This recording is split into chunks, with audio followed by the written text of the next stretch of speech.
Bismillahirrahmanirrahim. Alhamdulillahi Rabbil Alamin. Alhamdulillah, alhamdulillah, alhamdulillah. Wassalatu wassalamu ala Sayyidina Rasulillah. Sallallahu alayhi wa sallam wa alihi wa sahbihi. Rabbi shrah li sadri wa yassir li amri wa hlul uqdatan min lisani yafqahu qawli. Subhanaka la ilma lana illa ma 'allamtana innaka antal alimul hakim. Subhanaka la fahma lana illa ma fahamtana innaka antal jawadul karim. Assalamu alaykum wa rahmatullahi wa barakatuh. Donc, alhamdulillah, nous saluons tout le monde et nous présentons nos ziyara à tout le monde. Et nous demandons à Allah de bénir l'Assemblée, de bénir, masha'Allah, tous les frères qui sont présents, mais aussi les frères qui sont absents pour des raisons, masha'Allah, professionnelles, chacun avec ses raisons. De bénir aussi les frères qui vont nous suivre à travers les réseaux sociaux, YouTube, Instagram et partout dans le monde. Nous demandons à Allah subhanahu wa ta'ala d'accepter notre reconnaissance et nos grâces envers lui. Et nous lui demandons aussi de déverser ses bénédictions sur notre bien-aimé, le prophète Sayyidina Muhammad, sallallahu alayhi wa sallam, de même que ses vaillants compagnons et sa famille pure et purifiée. Que ces prières, que ces bénédictions aussi se déversent aussi sur tous ceux qui ont suivi leur voie jusqu'à la fin des temps, Inch'Allah ta'ala. Qu'Allah nous donne une longue vie remplie de baraka, qu'Allah nous protège, qu'Allah nous ouvre le cœur et l'illumine, Inch'Allah, par sa lumière, sa mahabba, sa foi, qu'il nous donne la droiture en tout instant et dans toutes les circonstances. La baraka du prophète Mohammed sallallahu alayhi wa sallam. Comme vous le savez, Inch'Allah, on avait entamé une causerie sur la foi, mais précisément sur ce qu'on appelle la baisse et la hausse de foi. Alhamdulillah, et comme je vous l'avais dit, c'est une causerie que les frères réclamaient depuis des années. Et l'intérêt que les frères portent à cette causerie se ressent dans les retours qu'on a eus, dans les réflexions. C'est que la plupart c'est en Wolof. C'est pour cela que je ne peux pas. Sinon, j'allais même mettre ça comme ça à tout le monde, parce qu'il y a eu des gens qui ont médité, qui ont étudié, qui ont écouté les causeries et qui ont sorti beaucoup de pistes de réflexion. Wallahi. Tout dernièrement, j'ai eu un frère qui s'appelle Sambatal Sen, beaucoup le connaissent ici, il est déjà venu ici à Paris. Il m'a fait des audios presque de 8 minutes sur des compréhensions qu'il a eu à avoir, qu'il a eu par rapport à la causerie qu'on a faite ici, sur même la relation entre la foi et la connaissance. Donc il a beaucoup développé. Inch'Allah, j'espère qu'on aura le temps, parce que c'est pour cela que hier même j'ai voulu faire un live en Wolof, parce qu'il y a beaucoup de frères. C'était les frères d'expression française réclamaient les causeries. Maintenant, c'est les autres qui disent que on privilégie le français. Mais c'est aussi penser aux autres, parce que comme vous le savez, l'islam, la Tijaniya, c'est pas seulement le Sénégal. Il faut aussi, masha'Allah, on a eu même fait à faire des causeries en arabe, en anglais. Et ça, c'est aussi, c'est nécessaire, parce que tout le monde veut comprendre. Et c'est ça qui est important. Les frères, l'autre jour, on avait fait une causerie avec Cheikh Abassal de Louga sur la Tijaniya. Mais j'ai vu beaucoup de frères du Congo et surtout de la Côte d'Ivoire qui ont insisté. On était même obligé de faire des résumés dans le live. Parce qu'ils ont vu le titre, ils ont senti le niveau de la causerie de Cheikh Abbas. Ils avaient une faim pour comprendre. Donc, c'est pour cela que aussi il faut que les frères comprennent aussi que c'est pas seulement nous. On doit penser global, on doit penser universel. C'est important. Inch'Allah ta'ala, qu'Allah nous aide là-dessus. Et comme je vous le dis, il faut qu'on pense aux autres aussi. Par exemple, nos enfants qui sont nés ici, ils peuvent parler Wolof et tout, mais ils comprennent mieux le français. Ça, c'est un fait. Donc, il faut que nous aussi, la plupart des causeries qu'on fait, beaucoup de gens ne comprennent pas. C'est pas expressément pour ceux qui nous écoutent. C'est pour les générations futures. Parce qu'ils en auront besoin. Ils en auront besoin. Et on ne sait jamais ce qui va se passer demain.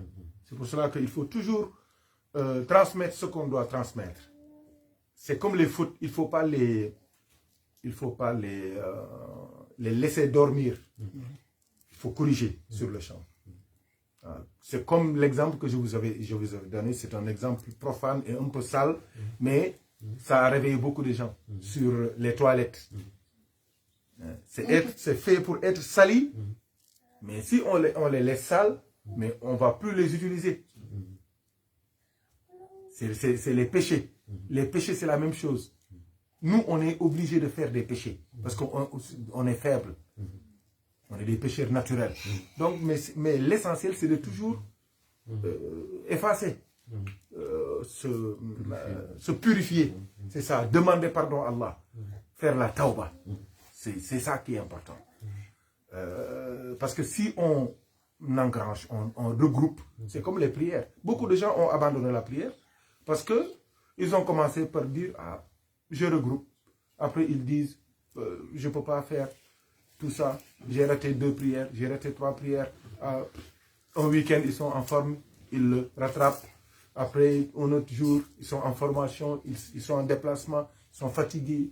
Il y a des problèmes, il y a des déceptions, c'est dur, il y a des difficultés, tu es stressé, tu es angoissé, c'est ça, tu es déconnecté. À force de faire ça, tu finis par abandonner la prière. C'est comme le wird. Il y a beaucoup de gens qui ont abandonné. Pourquoi? Parce qu'ils ont abandonné 1 jour, 2 jours, 3 jours, 1 hadra, 2 hadra, 3 hadra, 1 mois, 2 mois. Après, ils disent, ah moi, c'est plus la peine, quoi. Et ça, c'est trop dangereux. Comme je vous l'ai dit, les portes de la miséricorde divine ne sont jamais, jamais, jamais fermées. Quel que soit Alpha, comme je dis aux frères souvent, restez dans le bateau. Même si vous êtes mauvais, restez mauvais dans le bateau. Mais ne plongez jamais. Les requins sont là, ils vous attendent. S'il n'y a pas de requins aussi, c'est les vagues, les courants qui vont vous emporter. Tant que vous êtes à l'intérieur du bateau, même s'il y a des problèmes, c'est mieux de les gérer à l'intérieur. C'est-à-dire que moi, je préfère mourir dans la mosquée que de mourir dans un bar.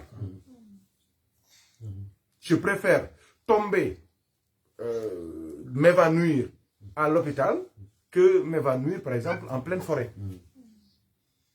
Parce que les premiers soins s'opèrent plus rapidement à l'hôpital que dans un lieu difficile d'accès. Mourir dans une mosquée, c'est plus apaisant. Bien que le paradis, c'est entre les mains d'Allah. C'est ça. Donc, c'est ça, c'est le travail. C'est le travail. C'est un travail perpétuel. Et Allah, subhanahu wa ta'ala, j'ai dit aux frères, je lui ai dit, Allah, parmi ses noms, le nom d'Allah qu'on utilise, Laylatul Qadr, c'est Afou. Allahumma innaka Afouun tuhibbul afwa fa'afu anni. Afou, c'est aussi le pardonneur. Mais le pardon de Afou, l'Afou d'Allah, c'est que il te pardonne et il efface le péché. Et il efface les traces du péché. Il efface même l'historicité du péché dans le conscient et le subconscient des gens. Sa lumière t'envahit, la lumière du pardon d'Allah t'envahit de telle façon que même si on dit qu'un tel a fait ce péché-là, toi qui ne le connaissais pas, tu dis non, c'est pas vrai. Il ne peut pas faire ça. Tellement il est pur, tellement il est illuminé. C'est Al-Afou. Je crois que ce point-là, il faut me noter ça. Parce que le plus grand problème avec les réseaux sociaux, quand on va parler de l'intelligence artificielle, c'est un point que je veux qu'on aborde vraiment avec des minutes qu'on leur dédie. C'est-à-dire le afou, c'est-à-dire le fait d'effacer. Parce que les informaticiens, ils nous disent que même si tu effaces un audio, c'est pas effacé. Même si tu effaces un mail, c'est pas effacé. Même si tu effaces des photos, c'est pas effacé. Il y a toujours des possibilités pour les informaticiens de retrouver ces... c'est comme l'ordinateur. Même si tu mets un code, certains informaticiens, ils peuvent ouvrir ton ordinateur et rentrer dedans, même sans code. Même sans le mot de passe, je veux dire. Donc, là, vous verrez l'importance de la compréhension du nom d'Allah, Afou. Allah, quand il efface toute la traçabilité. Contrairement à nos téléphones, même quand tu effaces, ce n'est pas effacé. Moi, je ne savais pas ça. Quand on met delete, ce n'est pas delete. Ils peuvent retrouver ça. Ça aussi, on va en parler. Parce que souvent, ils disent, pourtant, je l'ai effacé. Wallah, je l'ai effacé. Je l'ai même poursuivi jusqu'à la corbeille pour l'effacer là-bas encore. Et ce n'est pas effacé. Qu'Allah nous pardonne. Qu'Allah nous pardonne. Donc, c'est pour cela que j'ai voulu continuer la causerie sur la baisse et la hausse de foi. Pour maintenant faire une petite clôture et laisser les gens maintenant réfléchir là-dessus.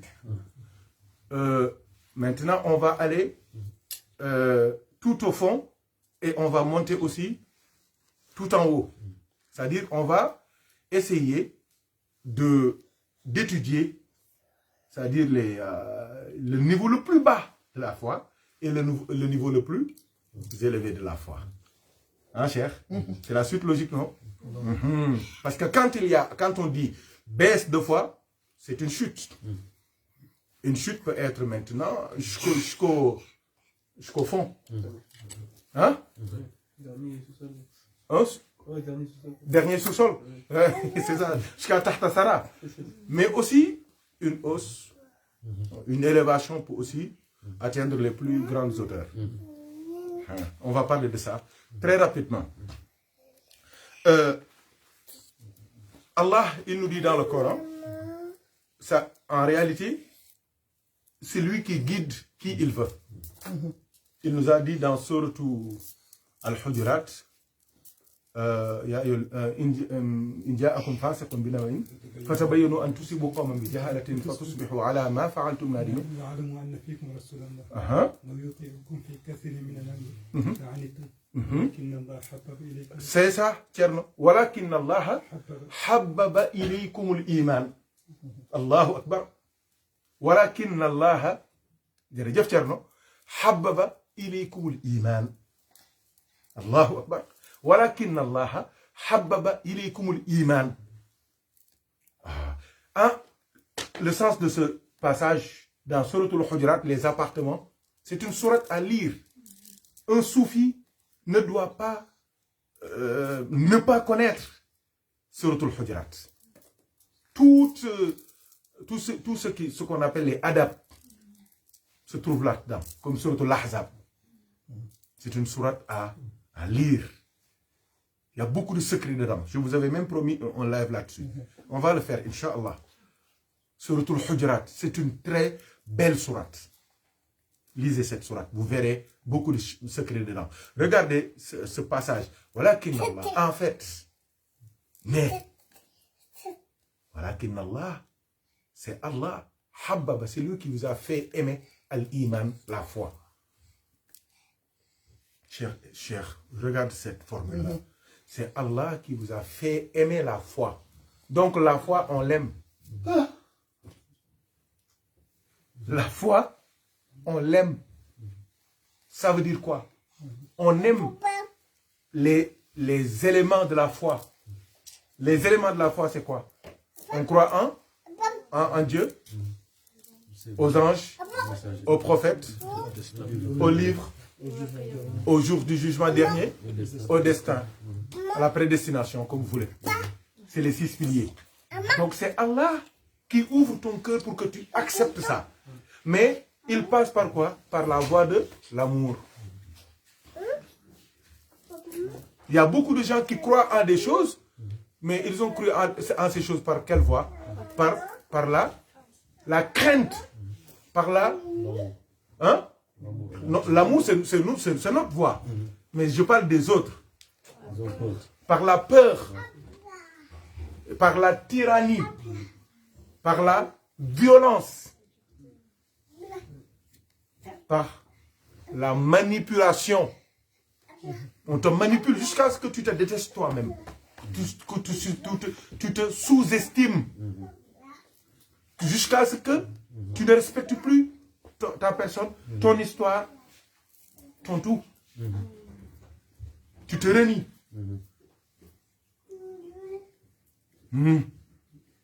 Allah, il nous apprend dans le Coran qu'il y a quelqu'un qu'on appelle Pharaon, le pharaon. Il nous a montré sa voie, contrairement à la voie du prophète. Il a dit il a tyrannisé son peuple qui a fini par le suivre, jusqu'à dire que c'est lui Dieu. Il a tyrannisé. Il a, donnez-moi d'autres, terrorisé. Moi, je veux des mots forts. Donnez-moi, je prends. Il les a terrorisés, il les a tyrannisés, il les a opprimés, il les a massacrés, il les a matés, il les a frappés, il les a emprisonnés, il les a enchaînés, il les a violentés. Donnez-moi, je prends, je suis preneur. C'est ça le Coran. Opprimé. Il les a opprimés. Il les a rabaissés. Il les a manipulés. Il leur a donné des fausses informations. Manipulation. Manipulation. Manipulation. Il y a des gens dangereux. Allah, il dit que le pharaon, il est passé par cette voie. Jusqu'à voir un peuple à genoux, qui n'arrive plus à réfléchir, qui n'arrive plus à se poser des questions sur son avenir. Et qu'est-ce qu'ils ont fini par faire? Ils se sont soumis pour dire, oh, tu es Dieu. Lui aussi, il a dit, moi aussi je suis Dieu. Ana rabbukum al-a'la. Ana rabbukum al-a'la. Et Allah lui dit, maintenant c'est fini. Comme tu as dit ça, je t'attendais à ce jour-là, pour que tu proclames que tu es Dieu. Là, tu vas voir. Donc, Allah, il dit, les autres, ils passent par d'autres voies pour que les gens croient. Mais nous, Allah, il a dit, c'est lui qui vous a fait aimer la foi. C'est pas ça seulement. Et il l'a embelli dans vos cœurs. Il l'a embelli dans vos cœurs. Quand tu imagines l'ange, même quand quelqu'un est gentil, on dit, tu es un ange. Ousmane n'a jamais vu d'ange. Mais pourtant, il dit, ah, mon fils, tu es un ange. Tu es gentil. Les livres. C'est beau dans nos yeux. C'est Allah. C'est des feuilles, hein. C'est de l'encre et des feuilles. Mais c'est sacré. Parce que c'est Allah qui nous a fait aimer le livre et qui l'a embelli devant nos yeux. Comme on dit, la beauté réside dans les yeux de celui qui regarde. Parce que tu peux voir quelque chose de beau et l'autre peut le voir moche et insignifiant. C'est la même chose pour le jour du jugement dernier. C'est le jour de la grande rencontre des bien-aimés. N'est-ce pas?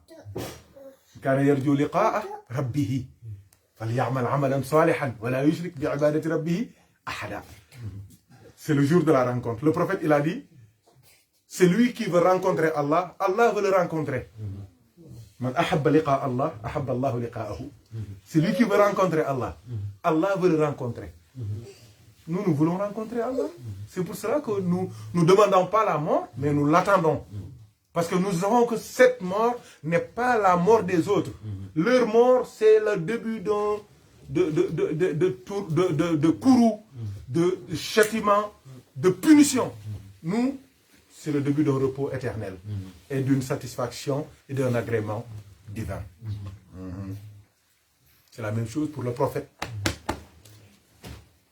On l'aime n'est-ce pas? Ou bien, on n'aime que lui, sallallahu alayhi wa sallam. On l'aime. Et, وَزَيَّنُهُ فِي قُلُوبِكُمْ, Allah l'a embelli dans nos cœurs. Allah l'a rendu beau. Il est beau. Mais cette beauté qu'on voit sur lui, c'est une beauté qui provient d'Allah. Tout provient d'Allah, c'est lui. Même les animaux, même les... on en avait parlé. Même les satellites, les avions. Quand on faisait le tafsir de Suratul Mulki, il faut bien écouter cet tafsir. Vous comprendrez beaucoup de choses. Même les animaux. Par exemple, les chevaux. Surtout les chevaux. Le cirque. Les lions. Allah, il dit وَزَلَّلْنَاهَا لَهُمْ. Cette soumission-là de ces animaux-là, c'est moi. Tu vois, un enfant, un petit enfant qui traîne un troupeau de chevaux. C'est Allah. وَزَلَّلْنَاهَا لَهُمْ. فَمِنْهَا رَكُوبُهُمْ وَمِنْهَا يَأْكُلُونَ. Vous pouvez monter sur eux et vous pouvez aussi les égorger pour les dévorer, pour les manger. C'est Allah. Sinon, c'est pas possible. C'est pas possible, sinon il nous aurait tués. Il nous aurait massacrés. Mais c'est lui qui nous a apprivoisés. C'est ça, c'est le terme. Il les a apprivoisés pour nous. Il les a soumis à nous. Donc, c'est Allah qui embellit al-Iman dans le cœur des croyants. Qu'Allah embellisse la foi et les piliers de la foi dans notre cœur. Amin ya Rabbi. Dans la même sourate, Allah il dit yamunnuna alayka an aslamu. قل لا بل الله يمن عليكم أن هداكم للإيمان. Donc souvent on a tendance à dire ah non moi j'ai eu la foi, maintenant j'ai un bon niveau de foi parce que je lis beaucoup.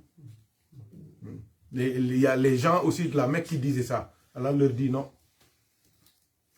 Allah yamunnu alaykum an hadakum lil iman. C'est lui qui vous a guidé vers l'iman. Parce qu'il y en a qui ont lu beaucoup plus que vous, ils n'ont pas l'iman. Plus ils lisent, plus ils s'éloignent d'Allah.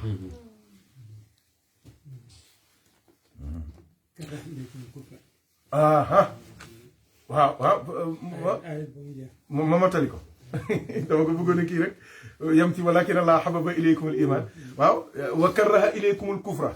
C'est ça, c'est le contraire. Il vous a fait aimer la foi. وَزَيَّنَهُ فِي قُلُوبِكُمْ. Et l'a embelli dans vos cœurs. L'a rendu beau dans vos cœurs. C'est-à-dire que ce soit acceptable. À côté, il a dit وَكَرَّهَ. Il vous a fait détester. وَكَرَّهَ إِلَيْكُمُ الْكُفْرَ. La mécréance. وَالْفُسُوقَ وَالْعِصْيَانَ. C'est-à-dire la turpitude et la désobéissance. Ulaïka humur rashidun. Et ces gens-là sont les bien guidés. Fadlan min Allah wa ni'am. Ça vient d'Allah. Wa kum bin ni'matin wa kum min ni'matin min Allah. Wa karaha ilaykum al-kufra wal fusuq.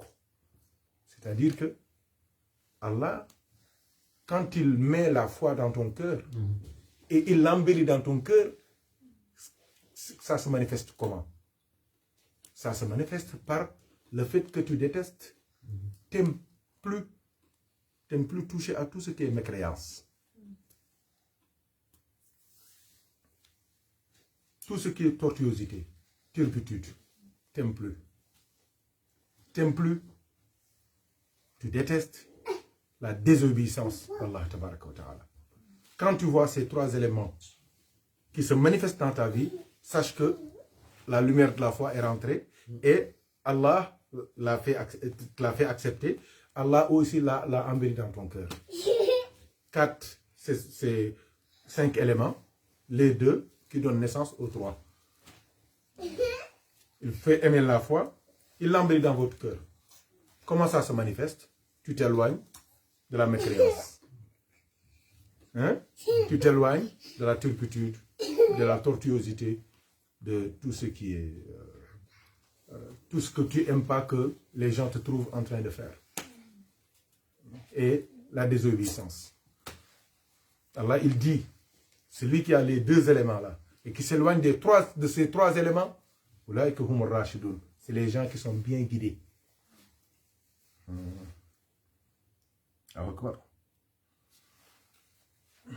Dans Surat Al-Anfal, au verset 2, Allah, il nous dit, écoutez bien, إنما المؤمنون الذين إذا ذكر الله وجلت قلوبهم وإذا تليت عليهم آياته زادتهم إيمانا وعلى ربهم يتوكلون. Allahu Akbar. Allah, il dit, les vrais croyants sont ceux dont les cœurs frémissent, bougent, comme les feuilles. Les Sahaba, quand ils faisaient le zikr, ils ressemblaient à des feuilles. Hein? En plein vent.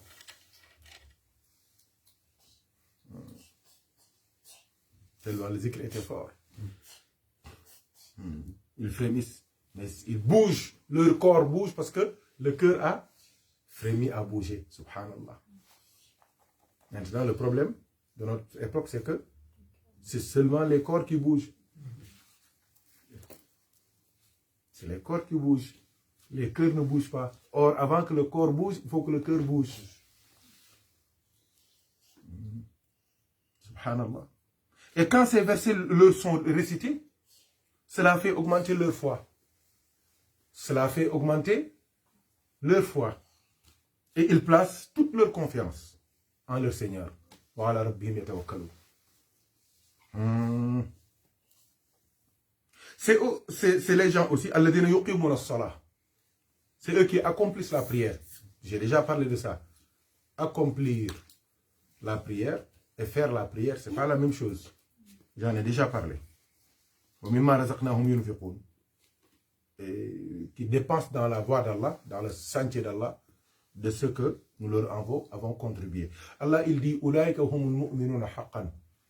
ceux-là sont en toute vérité les vrais croyants. C'est eux les vrais croyants.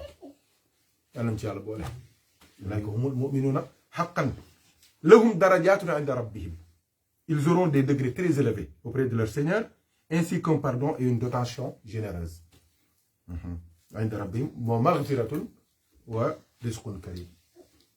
Qu'est-ce qui nous intéresse aujourd'hui dans ce verset? C'est quoi?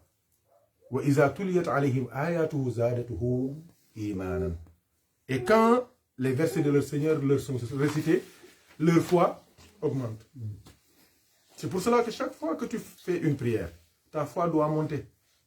Chaque fois que tu vas à la mosquée, ta foi doit monter. Chaque fois que tu fais ton lazim, ta foi doit monter.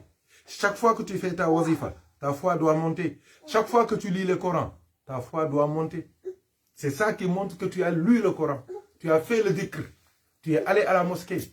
Tu as parlé d'Allah.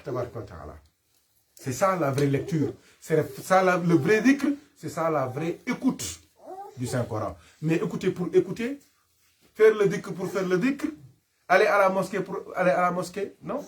Il y a des résultats. Le premier résultat, c'est quoi? C'est quand tu entends le nom d'Allah, ton cœur vibre. Et quand tu entends les versets d'Allah, ça t'augmente ta foi. Et cette augmentation de foi te donne ce qu'on appelle le fait que tu te soumets à Allah. Le fait que tu mets toute ta confiance à Allah. Tawakkaltu ala Allah. Tawakkulu ala Allah. Et le fait que tu appliques ce que Allah t'a demandé de faire. C'est-à-dire de prier, de donner la zakat, de faire. D'être un musulman pratiquant. Et pas le contraire. Et quand tout ça est vrai aussi, ton argent aussi, tu le dépenses dans la voie d'Allah. C'est automatique. Allah, il dit que ces personnes-là, ces qualités que je viens de citer là, celui qui les a, ils sont les vrais croyants. Il n'a pas dit ce sont les croyants. Il a dit ce sont les vrais croyants. Et c'est ça le vrai degré. C'est ça qu'on cherche. Qu'Allah nous donne ça. Dans Surat Ali Imran, dans Sourate Ali Imran, au verset 173, Allah subhanahu wa ta'ala, il dit, Alladina qala lahum an-nas inna an-nasa qad jama'u lakum fakhshawhum fazadahum imanan wa qalu hasbuna Allahu wa ni'mal wakil wa qalu hasbuna Allahu wa ni'mal wakil hasbuna Allahu wa ni'mal wakil. Donc il y a parmi les croyants qui ont reçu des informations selon lesquelles des gens sont en train de comploter contre eux. Et on leur dit, craignez-les, parce qu'ils peuvent vous nuire. Et quand ils entendent cette information, qu'est-ce qu'ils disent? Hasbunallahu wa ni'mal wakil. Allah nous suffit. Pourquoi? Parce que ces paroles qu'ils ont entendues, ces mises en garde qu'ils ont entendues, au lieu de leur faire peur, ça a augmenté leur foi et leur confiance en Allah. Donc souvent, il y a des situations difficiles. C'est à partir de ces situations-là que tu gagnes un grand degré de foi. Wallahi. Pourquoi? Parce que le prophète sallallahu alayhi wa sallam, il a dit, chacun est éprouvé selon son degré de foi. Chacun est éprouvé selon son degré de foi. Les épreuves que tu as dans ta vie, c'est égal à ton degré de foi. C'est pour cela que les Sahaba avaient peur quand ils restent une semaine sans avoir de problème. Des maux de tête, des problèmes. C'est comme si Allah les a oubliés. Le musulman, c'est celui-là qui vit, qui affronte les problèmes, qui affronte les péchés, qui demande pardon à Allah, qui affronte les problèmes, qui demande l'assistance d'Allah subhanahu wa ta'ala. Dans Sourate Tawbah, Allah nous dit wa idha ma unzilat suratun faminhum man yaqulu ayyukum zadatuhu hadhihi imanan fa amma alladhina amanu fazadatuhum imanan wa hum yastabshirun. Il dit que souvent quand des versets, des sourates descendent sur eux, il parle des musulmans, des croyants, il y en a qui disent, mais parmi vous, quel est celui-là que ce verset qu'on vient d'entendre a augmenté sa foi? Allah, il dit, ceux qui ont vraiment la foi, ce qu'ils ont entendu comme verset, comme sourate, augmente, ce qu'ils ont entendu, augmente leur foi. Et ils sont contents. Pourquoi? Parce que le vrai musulman, c'est celui qui lit le Coran et qui le met en œuvre. Le fait de lire le Coran, de lire les injonctions divines, de connaître les interdictions d'Allah et de les mettre en œuvre et de s'éloigner de ces interdictions-là, c'est en réalité la vraie foi. Maintenant, ça c'est le Coran. Et il y en a d'autres, beaucoup de versets qui parlent de l'augmentation de la foi et son importance. Le prophète sallallahu alayhi wa sallam aussi, il nous a enseigné que dans un hadith rapporté par Abi Sa'id al-Khudri, radiyallahu anhu, il dit yadkhulu ahlul jannati al-jannata wa ahlun nari an-nara thumma yaqulu azza wa jal akhriju man kana fi qalbihi mithqala habatin min khardalin min iman. La foi, c'est important, chers frères. C'est très important. Sayyidina Abi Sa'id al-Khudri, il a dit, les gens c'est le prophète qui parle, les gens de l'enfer vont entrer en enfer, les gens du paradis vont entrer au paradis. Et Allah subhanahu wa ta'ala, il dit, akhrijou, sortez, faites sortir, man kana fi qalbihi mithqala habatin min khardalin min iman. Celui qui a un atome de foi, hein? C'est-à-dire le poids, le poids le plus petit. Celui qui a ça en foi, sortez-le de l'enfer. Sortez-le de l'enfer. Subhanallah. Subhanallah. C'est pour cela que l'important, c'est de mourir dans la foi. C'est de mourir avec la foi. Qu'Allah nous donne la mort dans la foi, la mort avec la foi, la résurrection avec la foi, la réponse aux anges avec la foi. C'est le premier problème qu'il a réglé. Quand il a vu le prophète, c'est ça qu'il lui a demandé en premier, parmi les 39. Al-Mawtu al-Iman. C'est lui qui prend mon wird, qu'il meurt dans la foi. Subhanallah. Un point, c'est tout. Moi, je dis souvent aux frères, vous l'entendez toujours, pour moi, les garanties de la tariqa, ça pouvait se limiter à ça. La mort dans la foi. Subhanallah. Et je vais vous dire pourquoi après. Inch'Allah. C'est dans la deuxième partie. Regardez bien, chers frères en Dieu. L'important de toujours garder sa foi et de ne pas faire des actes qui ôtent de ton cœur la foi. Écoutez bien. Le prophète nous a dit, dans un hadith rapporté par Abu Hurayrata, il a dit « La yazni az-zani, hina yazni, wa huwa mu'minun, wa la yasriqu as-sariqu, hina yasriq, wa huwa mu'minun, wa la yashrabu al-khamra, hina yashrabuha, wa huwa mu'minun, wa la yanhabu an-nuhbata, zati sharafin, yarfa'u an-nas ilayhi, fiha bi absarihim, hina yantahibuha, wa huwa mu'minun. » C'est un hadith qui fait peur. C'est pour cela qu'il est dangereux de se mettre dans certaines situations. Parce qu'on ne sait pas si la mort... Parce qu'on a entendu ça. Il y a même un gamou, une année, quelqu'un qu'on a trouvé mort sur une... quelqu'un qui a des femmes. On l'a trouvé mort sur une fille. Je crois que vous vous rappelez de cette histoire-là. Ça fait peur. Il y en a qu'on a attrapé à la Mecque avec des situations pas vraiment musulmanes, subhanallah. Ça, c'est très dangereux. Des gens qui ont voyagé, qui ont eu des accidents en allant voir des femmes qui ne leur sont pas licites, subhanallah. C'est très grave. Écoutez bien. La yazni az-zani hina yazni wa huwa mu'minun. Dit que c'est lui qui fait la fornication. Zina. Le moment où il fait ça, la foi, c'est comme un boubou. On lui a enlevé le boubou. Donc, s'il meurt dans ça, il meurt kafir. Ça fait peur. C'est lui qui vole, qui commet un vol. Le moment où il vole, il n'est plus musulman. Sa foi est ôtée de lui. Voilà yashrabul khamra. C'est lui qui est en train de boire de l'alcool. Le moment où il boit l'alcool, il n'est plus musulman. Et regardez bien les sanctions de ces gens-là dans le Coran. Vous comprendrez pourquoi. Parce que celui qu'on punit, ce n'est pas le musulman. Gis ngeen sew-sew lu sew nga foofu racine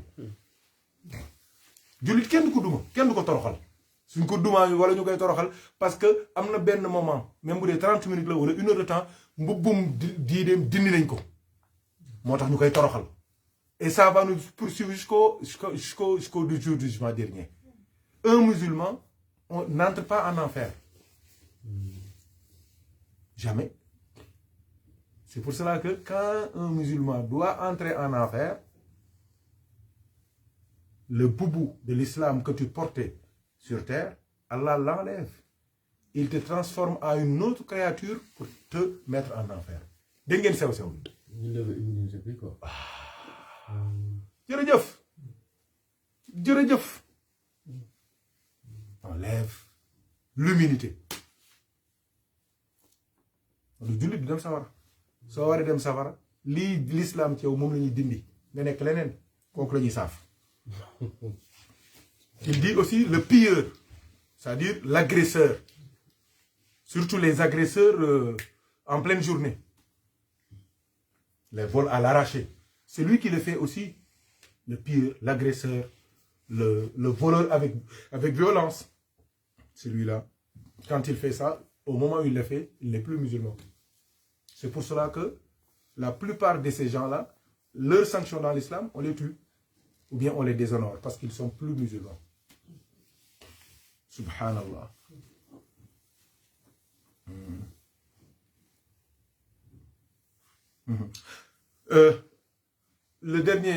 L'avant-dernier hadith, le prophète sallallahu alayhi wa sallam, il a dit Man ra'a minkum munkaran falyughayyirhu bi yadihi. Fa in lam yastati' fa bi lisanihi. Fa in lam yastati' fa bi lisanihi. Fa in lam yastati' fa bi qalbihi. Wa dhalika ad'afu al-iman. C'est-à-dire, celui qui voit quelque chose de blâmable, d'interdit, quelque chose de mauvais, qu'il enlève ça par sa main, par sa force. S'il ne peut pas, qu'il l'enlève par sa langue. S'il ne peut pas, qu'il enlève ça, qu'il sente un chagrin, il s'indigne. Il s'indigne, c'est ça. De ça. On dit que le sens de ce hadith, c'est que enlever le mauvais par la main, c'est les autorités qui peuvent faire ça. Enlever le mal par la bouche, c'est les savants. C'est les porteurs de voix qui peuvent faire ça. Mais le commun d'un mortel, tout le monde peut maintenant s'indigner, avoir le cœur fendu, être triste pour ça. Et le prophète, il a dit, à la fin, il a dit, ça c'est le niveau le plus bas de la foi. C'est le terme que je cherche depuis longtemps. C'est le niveau le plus bas de la foi. C'est le niveau le plus bas de la foi. Donc, il y a un niveau bas de la foi. J'ouvre une parenthèse que, Inch'Allah, je vais développer dans un autre live.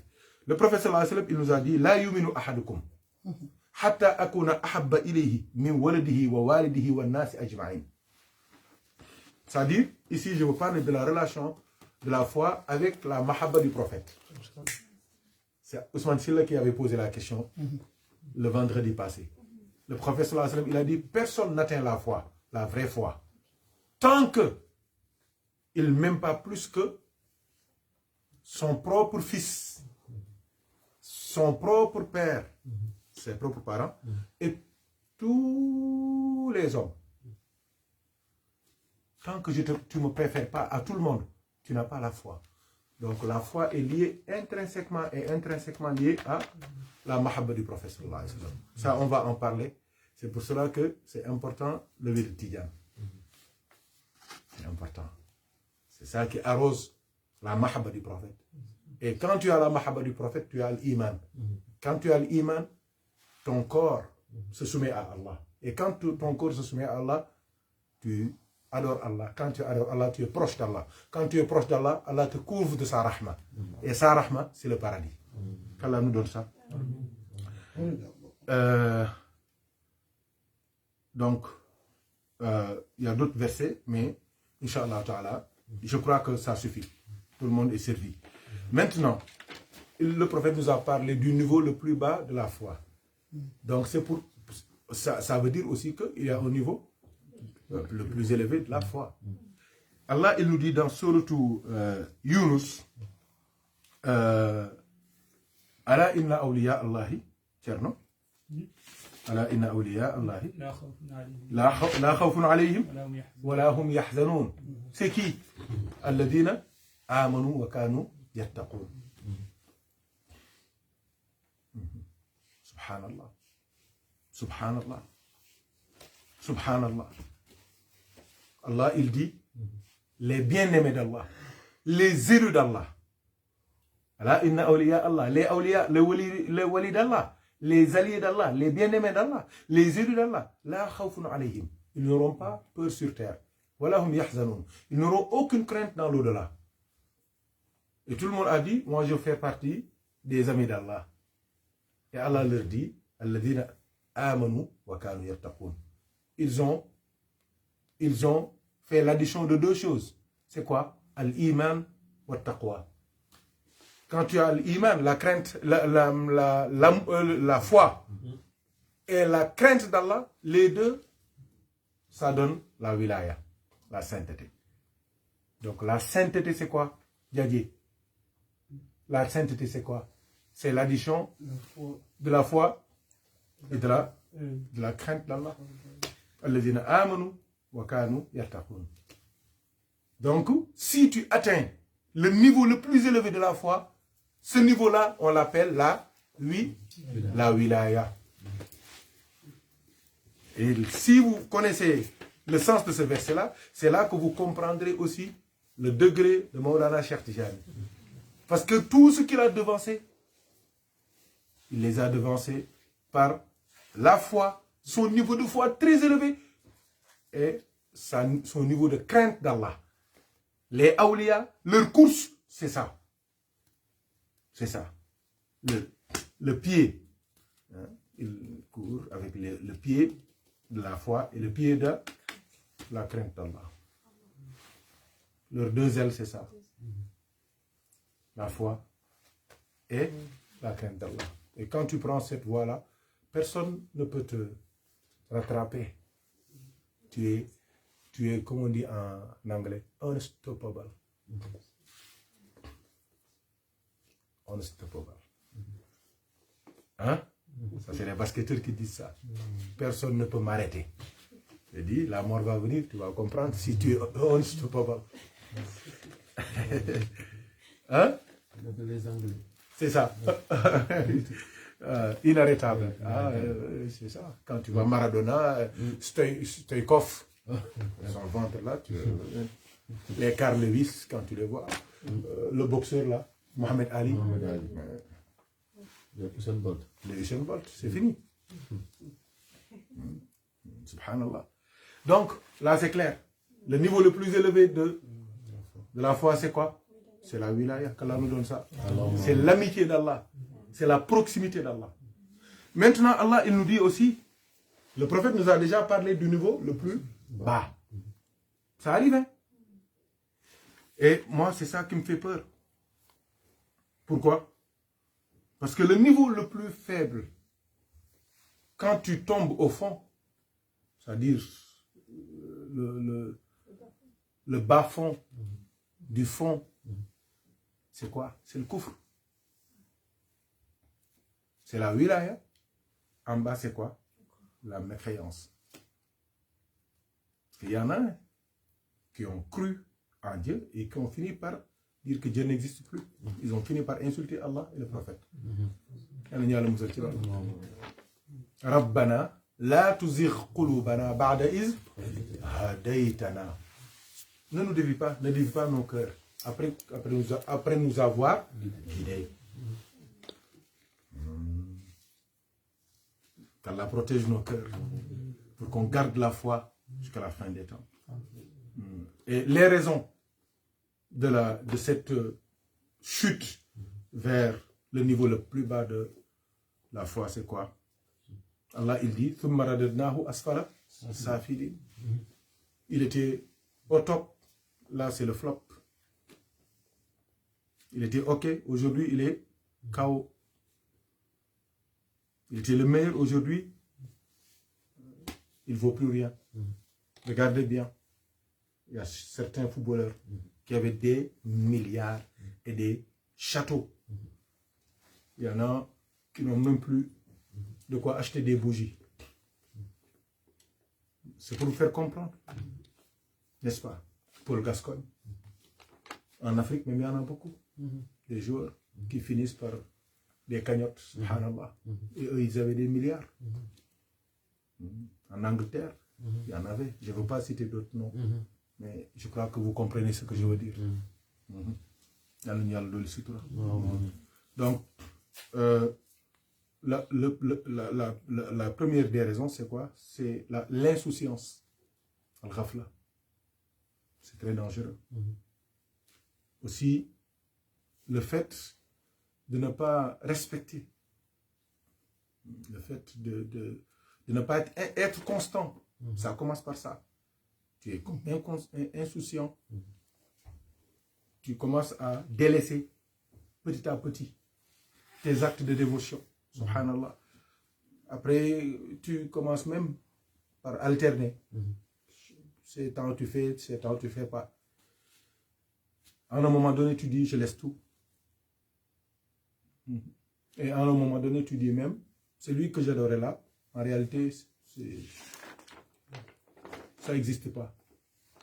Comme disent les autres là, ils disent qu'on nous a imposé l'islam. L'islam, c'est une religion esclavagiste. On nous a imposé, il y a la traite négrière, c'est des religions, des trucs comme ça. Et tout ça, c'est faux. Il faut revoir, à ces époques-là, la population, par exemple, sénégalaise ou africaine. Ils n'étaient pas beaucoup. Même s'il y avait des traites négrières, des traites arabes, des traites comme ça, ce n'est pas la même chose. La population africaine n'était pas comme elle est aujourd'hui. Donc, il faut garder la foi, il faut faire attention aussi à ne pas rentrer dans l'insouciance qui mène tout droit à effacer, à nier, à sortir le grain de foi qui est resté dans le cœur. Qu'Allah nous aide, qu'Allah nous assiste. La baraka du prophète, Sayyidina Muhammad sallallahu alayhi wa sallam. Donc, c'est ça qu'on voulait partager avec vous sur les réalités, les contours de cette notion de foi qui a des rise et des falls. Donc, masha'Allah, léeg-léeg mu nekk lu neex, masha'Allah, léeg-léeg tamit mu nekk ay nightmare yoo xamante ni day metti. Mais quel que soit alpha, masha'Allah, gardons le cap, quel que soit alpha. Restons toujours déterminés à mourir. Abdu alayha bin nawajizi. Comme ça. Le prophète nous a dit de tenir notre religion comme ça. C'est les molaires. Il nous a dit, parce qu'à la fin des temps, il nous a dit, s'agripper à sa foi, c'est comme tenir une braise dans sa main. Subhanallah. Et on n'est pas arrivé à ce moment-là. Hein? Wallahi, on y est. C'est dur.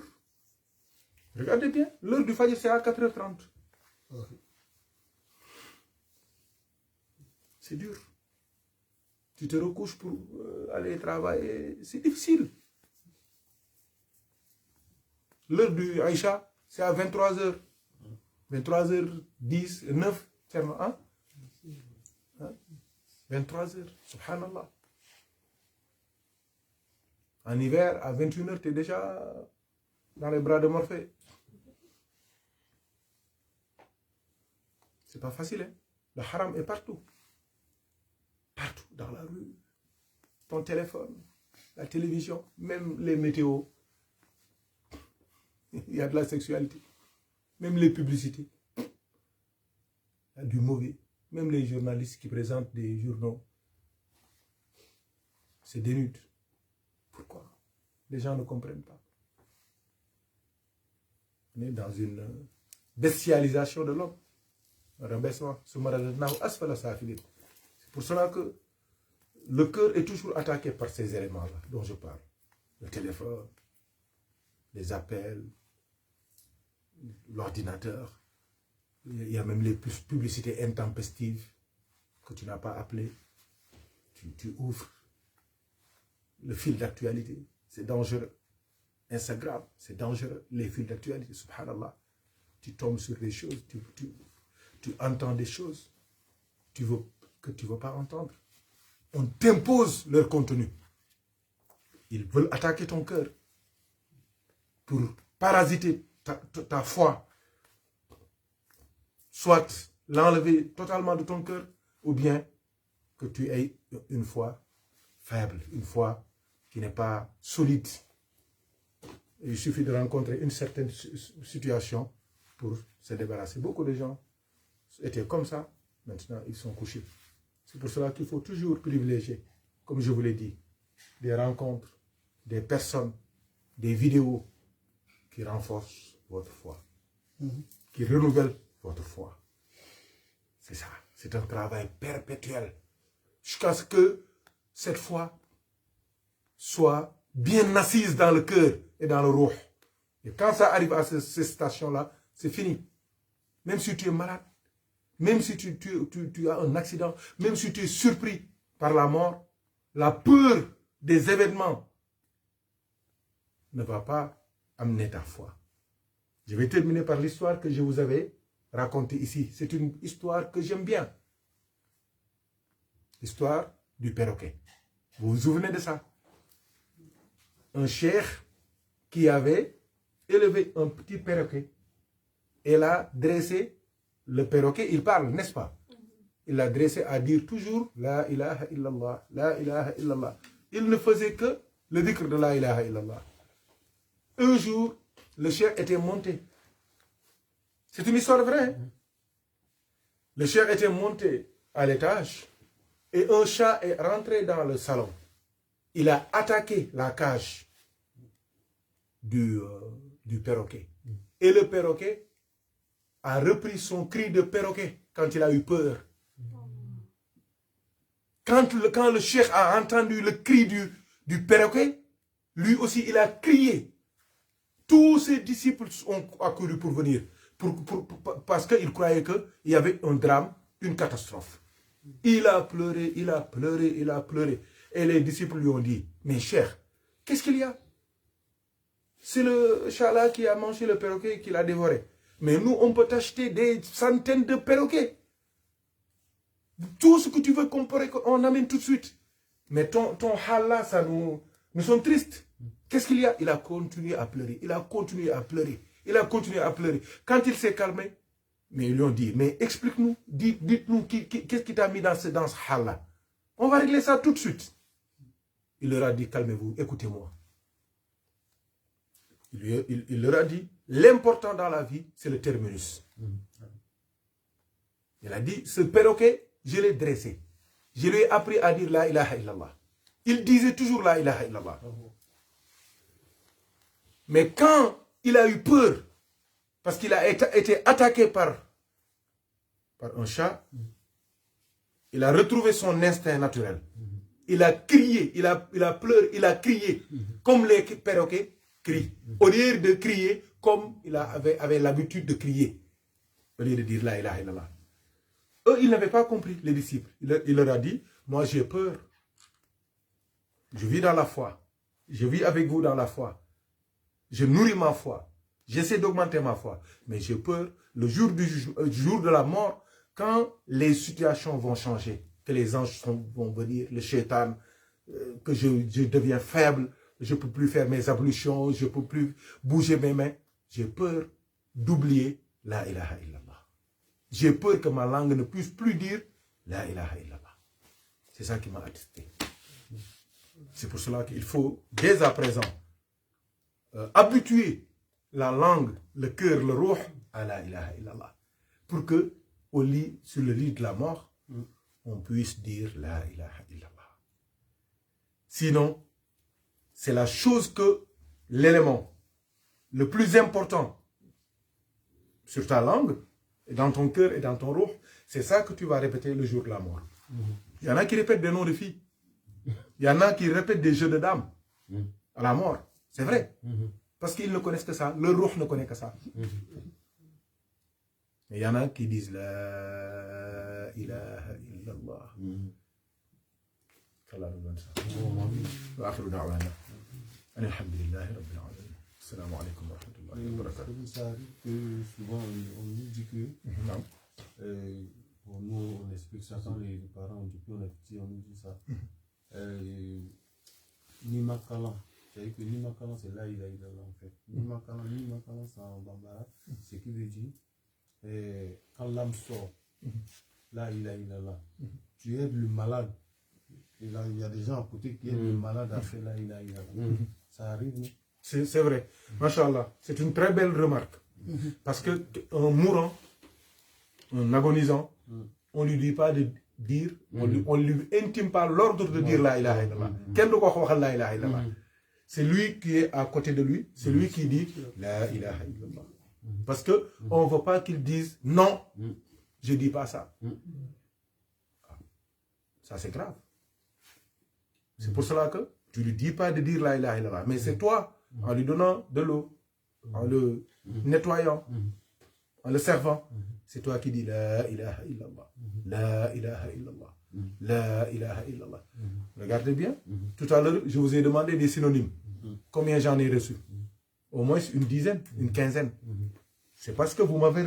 Pourtant, tous ces synonymes-là, je connaissais. Mais c'est parce que je parle que mon cerveau est concentré sur beaucoup de choses. Donc, tous les synonymes-là, je ne l'ai pas avec moi. Mais il suffit que Cheikh Tidiane dise massacrer, je prends. L'autre, il dit brutaliser. Lui, il dit violenter. J'ai même retenu chacun. J'ai même mesuré votre degré de... Hein? Il a dit violenter. C'est la Côte d'Ivoire. C'est ça. Parce que nos parents, ils disent ça beaucoup. C'est important de dire la ilaha illallah à côté de lui. Et ne pas lui dire de dire la ilaha illallah. Tu répètes la ilaha illallah à côté. Tu mets le Coran, le dhikr d'Allah. Et aussi, tu lui rappelles ses bonnes actions. Parce qu'il va mourir avec une bonne opinion sur Allah. Ça aussi, ça facilite la mort. Et il va partir avec le sourire. Parce que toutes ces œuvres, toutes ces actions, on va lui présenter ça avant la mort. C'est comme ça. L'ange de la mort, quand il vient, il a deux ailes. C'est l'aile droite. Il te présente toutes tes bonnes actions. L'aile gauche, il te présente toutes tes mauvaises actions. C'est pour cela que quand ça gagne, c'est le sourire. Il te dit, tu es sauvé. Tu es sauvé, mon frère. Il y en a plus ici. Pourquoi tu refuses de mourir? Il te dit, ah, je suis triste, hein, je suis désolé. Mais ici, tu vois, c'est ça qui a gagné. C'est les mauvaises actions. Je suis désolé. Et là, tu es triste, tu ne veux pas partir. C'est pour cela que tu les vois, dis non, comme ça. Ils sont tristes. Ils se débattent. Et les autres, ils sont calmes. Et là, qu'est-ce qu'il fait sur le champ? Quand il te montre tes bonnes actions, tu es content, tu es souriant. Il te montre une image de ta demeure au paradis. Tu es content. Et il te met une anesthésie, une odeur du paradis. C'est ça que tu respires. C'est pour cela qu'il meurt comment? C'est comme ça. C'est l'anesthésie. Il ne souffre pas. Qu'Allah nous donne cette mort. Qu'Allah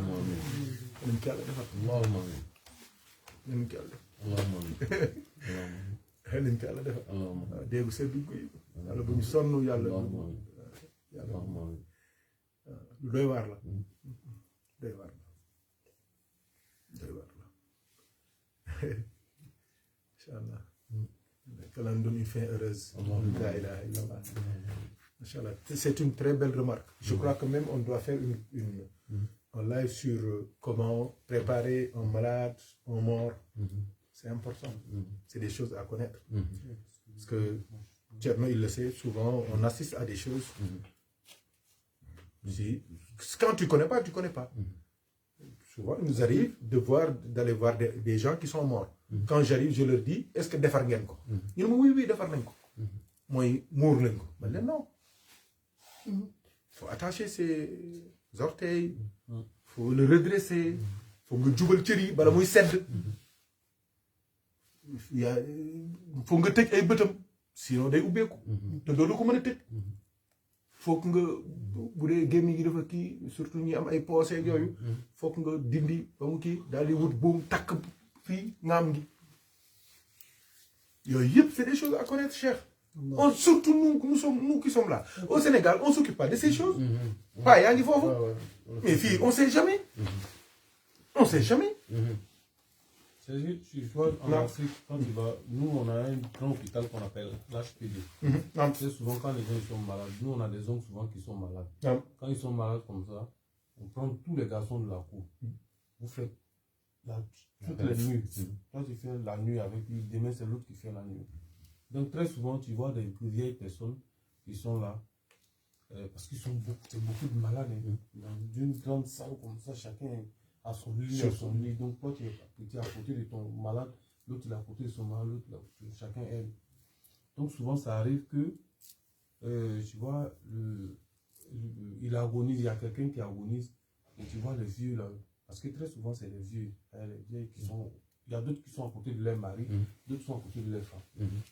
Comme ils sont mélangés dans la salle. Donc, tu vois, le monsieur, il est assis.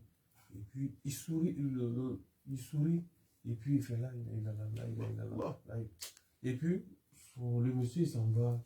Et puis il est content, il se lève, il est content. Ouais. Nous, des jeunes, on ne comprenait pas. Ouais. Je dis, mais pourquoi il est content? Parce qu'il est mort. Le monsieur, son mari est mort.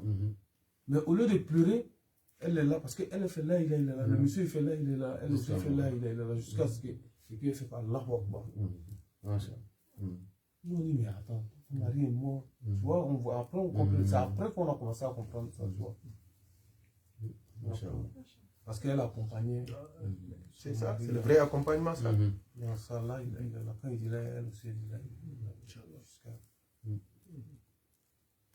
Donc après, c'est là ils nous ont dit que non, quand on est à côté du malade, quand il fait ça, on va pas l'accompagner dedans aussi, jusqu'à ce qu'il parte. C'est ça. Masha'Allah, Suleiman. La remarque là, c'est important. Enfin, c'est ça. Il ne faut pas habituer sa langue aux insultes, aux gros mots, aux injures, même certains mots qui commencent par P ici qu'on utilise beaucoup. C'est pas sûr. C'est pas sûr. Tu es habitué, tu le dis ça. Il y a des gens qui ont assisté à des accidents, des gens qui doivent mourir là, ils récitent le Coran. Ils disent La ilaha illallah, Muhammad Rasulullah. Wallahi, subhanallah. Ça, c'est la vraie mort. C'est la mort des.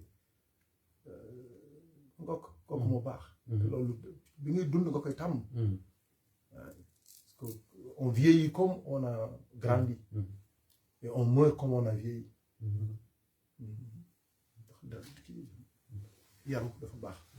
Être correct toujours, c'est important. Être en état de pureté aussi, du diap, du sep. On ne sait jamais. On ne sait jamais. L'essentiel, c'est que quand le moment vient, que tu sois dans les dispositions. Mais le reste, c'est lui qui fait. C'est lui. Moi, je décidé. Mais on est pareil. Comme je disais souvent aux élèves qui font le bac, Djangal ba xamni jang nga. Djangal ba say mbokk xamni jang nga. Le reste, c'est yon bum ci né. So amé yalla may na la, so ñaké yow jang nga. Tu es quitte avec ta conscience, ta famille sait que tu as bossé. Souvent aussi, il y en a qui passaient dans la salle, quand on a assis. Quand il est là, il demande, ton malade il a prié? Je dis non, il faut le faire prier. Il est couché, il peut prier, il faut le faire prier. C'est ça. C'est ça. C'est les dernières actions. Parce que tu es assis devant, tu es assis, ton malade il a prié, ton malade est musulman, il faut le faire prier. Il y a des gens qui se promènent dans les... C'est important, tu vois, il y a des gens qui se promènent comme ça dans les... C'est ça, ouais. Dans les hôpitaux. Non, mais ça passe dans c'est important. Il a prié, il faut le faire prier. Dieu lui de faire comme ça, prend ses ablutions, Dieu lui de prier. Parce que c'est la seule chose qu'on ne peut pas parler. Il n'y a pas de on peut prier, pécher, on peut prier n'importe quel péché. Il n'y a pas d'excuse. Il faut lui dire de prier. Et chaque fois qu'il est là, dis à ton malade de prier. C'est important. Ah oui, il y a des gens qui sont dans les salles. C'est important. C'est pour cela qu'il y a du travail, chef. Il y a du travail. On devrait bien s'organiser pour même les week-ends, aller dans les hôpitaux, voir les frères qui sont malades, leur parler un peu. Surtout les... Hein? Surtout ceux qui sont en soins palliatifs, ceux qui vont mourir. C'est important.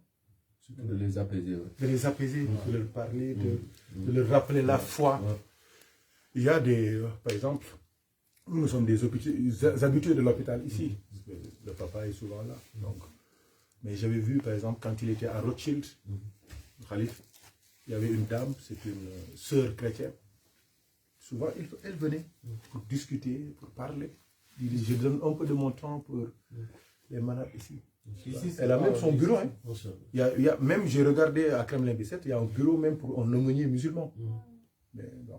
Mais ça doit pas être seulement ceux qui sont payés. Mais même nous, on devrait réfléchir à ça. Quand tu vois dans l'administration, ils peuvent te dire qu'il y a des musulmans ici, même d'autres qui ne sont pas musulmans, on peut leur faire un petit coucou, un petit hug, comme les Américains. C'est important. C'est important. L'accompagnement. C'est important.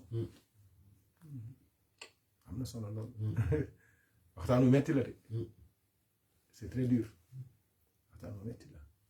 ndax am na góor gu moom mosoon na wax ne ma àllaaxira njortu gu rafet doy na ca après je n'avais pas compris quoi mais est-ce que maanaam da ngay rafet njort ci yàlla kese mu ne déedéet en fait njortu gu rafet dafa am fu muy tegu c'est ça waaw mu ne xel balaa dal day am loo jëf waaw mais njortu googu nag moo loolay tax ñu naan la booy faatu nga rafet njort ci moom subhanallah parce que lu ko jiitu jëf nga jëf goo xam ne dal na sa xel parce que nag yàlla doo ko wóolu ci say jëf ngay rafet njort c'est ça xel bala muy dal day daj day daj c'est ça Ici, et puis en plus ici c'est pas comme en Afrique, tu vois en Afrique parce que l'hôpital il est grand, vous êtes là, c'est que tu lèves tu viens à 18h jusqu'à on va dire 6h du matin, il y a moins de 1000 personnes qui peuvent mourir. Tu vois le gars là passer comme ça, il a un truc là. Les brancards. Il passe sur le manche chaque 10 minutes, il monte dans la salle. Toi, mais dans ta salle, on vient prendre des. On monte parce que. Quand ton cœur a fait. Quand t'es pas encore habitué. Les premiers jours, nous, ici, partis là-bas. La première nuit, non, laisse tomber. Ça passe. Seulement, t'as déjà lavé un mort? Non. Même pas, tu n'es pas encore touché. Ça passe jusqu'à lui. Hein? Il sait. Non, mais même yo, c'est important. Hein. Ah oui. Ça renforce la foi. Non. Wallahi. Le premier jour, tu es effrayé. Parce que ça passe sur le mec, il passe tout. Parce que c'est en haut, c'est un étage, tu descends avec. Tu peux jusqu'au matin, tu peux voir moins de 200 personnes qui sont. Oui, il a fait avec moi. Jusqu'à Ouais. C'est Racine qui n'a pas fait. Ils n'ont pas fait. Il peut dire après, tu Cinq minutes. t'habitues, quoi. Non, mais non je veux. Parce que là-bas, C'est lui aussi que je veux envoyer en Haïti. Mais il a dit que j'envoie ceux qui ne sont pas mariés. Ils s'occupent de Khadi, quoi. Il faut me donner Haïti. Non, mais c'est important. Non, mais Inch'Allah, cher, on va faire un live spécial sur le malade. Il y a un dispositif. Le mort, l'accompagnement, les dernières paroles, les derniers actes. Donc, le lavage mortuaire, c'est pas très compliqué. Le linceul, la mise sous terre, l'enterrement, et la suite aussi.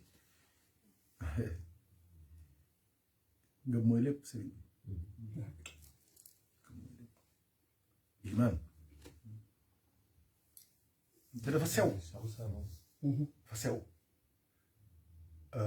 C'est comme la fibre optique. Fibre optique, même Mam Abdou peut. Et pourtant, c'est puissant. Le Wi-Fi est puissant. Mais c'est comme. C'est un cheval. C'est comme un tu vas cheval. beau habiter dans le duplex, ta chambre salon, là, tout le monde va rentrer dans la chambre salon. Ouais. Parce que comme c'est comme ça, et on fait un petit trou dedans. Ouais, c'est ça. La chambre est dedans. Ouais. Le salon est là. C'est le lard, il parle du lard. La chambre salon. Tout le monde a chambre salon. C'est la démocratie. Ah oui. C'est la grande démocratie. Même s'ils le construisent avec des carreaux, ils embellissent.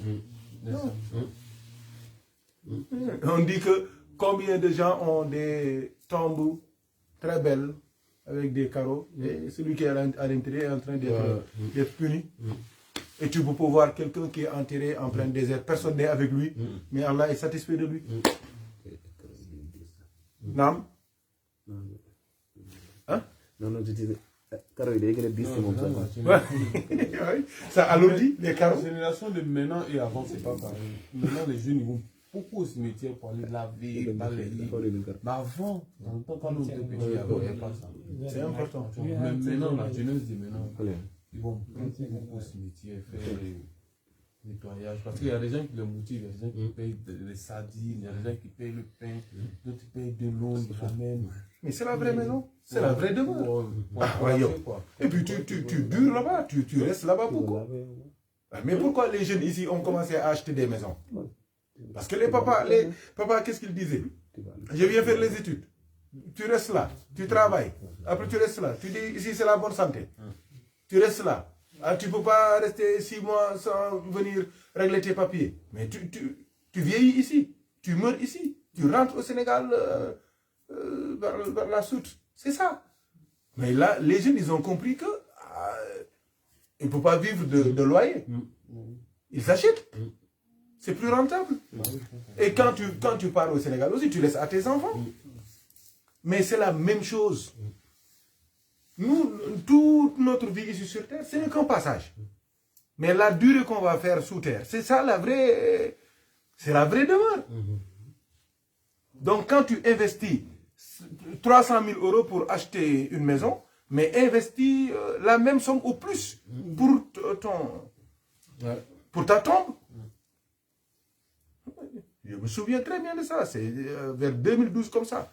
Il y a un frère qui m'a appelé, wallahi, avec la voix qui tremblait. Il m'a dit, j'ai peur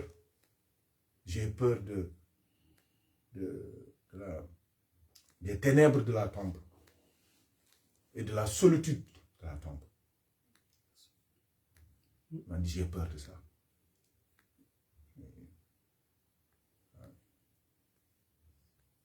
Wallahi.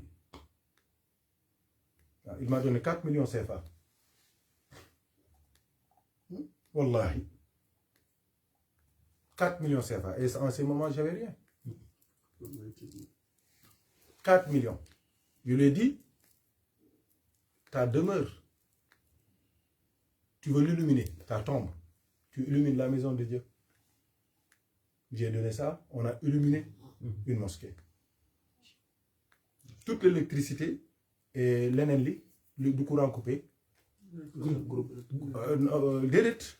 solaire. Wallahi, wallahi, les commis de l'homme. Billahi. Billahi, billahi, les commis de l'homme. Billahi.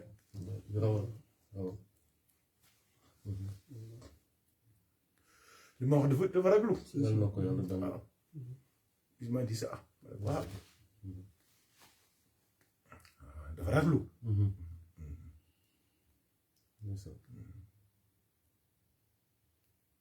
Ça fait un débit de 3 400 000. Le reste, c'est les failles qui là. Quand je pense à ça, je dis que subhanallah, nous avons fait le Bahna. Bahna. Alhamdulillah. Yàlla dimbali. Baax na Tacine. Baax na.